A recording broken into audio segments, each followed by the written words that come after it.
အားလုံးပဲမင်္ဂလာပါ Cooking with Nui Channel ကနေပြန်လည်ကြိုဆိုလိုက်ပါတယ်ရှင်ဒီနေ့မှာတော့ပါဝင်ပစ္စည်း၃မျိုးထဲနဲ့လွယ်ကူကူကြော်စားလို့ရတဲ့ယူရီးယားဆန်ကြာဆန်အကျွတ်ကြော်နည်းလေးကိုမျှဝေပေးလိုက်ပါတယ်နော်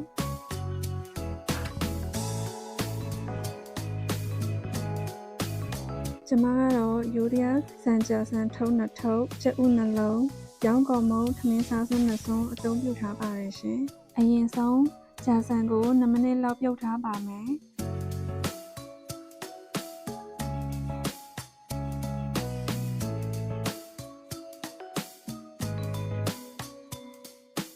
ရပြီဆိုရင်ရေအေးထဲဆယ်ထုတ်ပြီးရေစစ်ထားလိုက်ပါ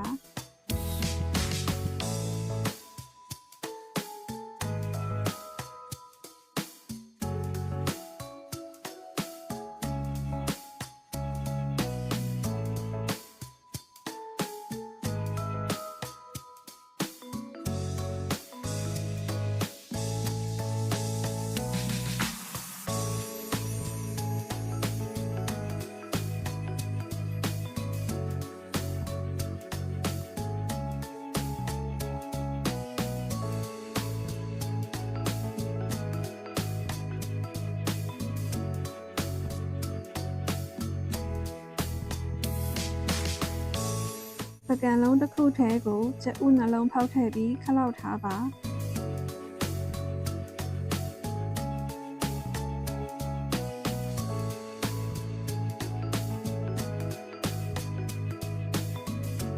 ကြာဆန်ထုတ်ထဲမှာပါတဲ့အရသာမုံတစ်ထုပ်ရောင်းကော်မုံထမင်းစားစွန်း2စွန်းထည့်ပြီးနှက်အောင်မွေထားပေးပါမယ်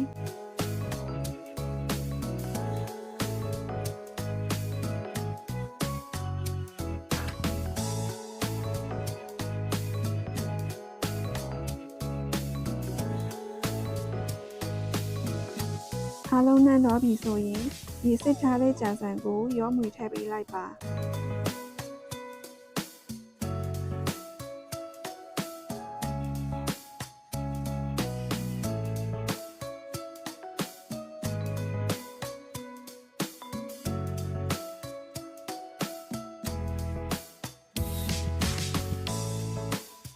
ဒါဆိုရင်တော့စပြီးကြော်လို့ရပါပြီစီပူလာရင်ဒီအလဲလက်နဲ့ကိုယ်စိတ်ကြိုက်ပုံစံလေးလုပ်ပြီးကြော်ပေးလိုက်ပါမယ်ရှင်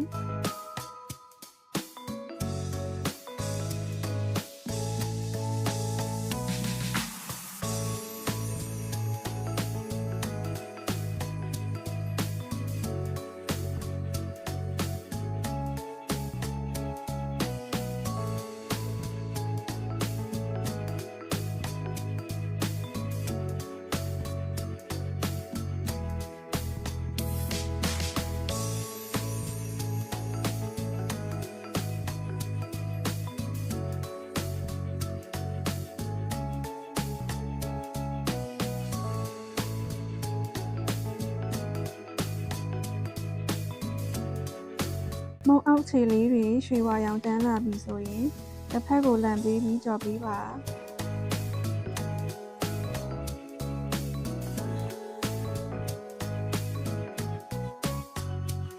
ဒီအနေထားလေးဆိုရင်စီစစ်ထားပြီးစိတ်ကြိုက်ပြင်ဆင်သုံးဆောင်လို့ရပါပြီရှင်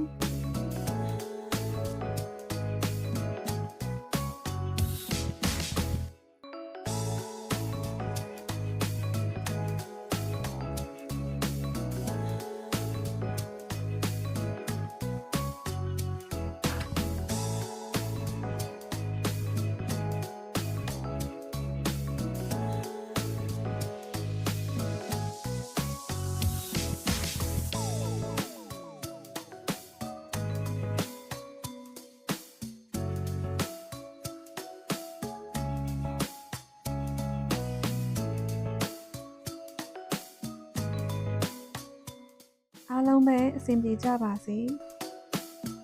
ဒီဗီဒီယိုလေးကိုကြိုက်နှစ်သက်တယ်ဆိုရင် like and subscribe လေးလုပ်ပြီးအားပေးသွားကြပါဦးနော်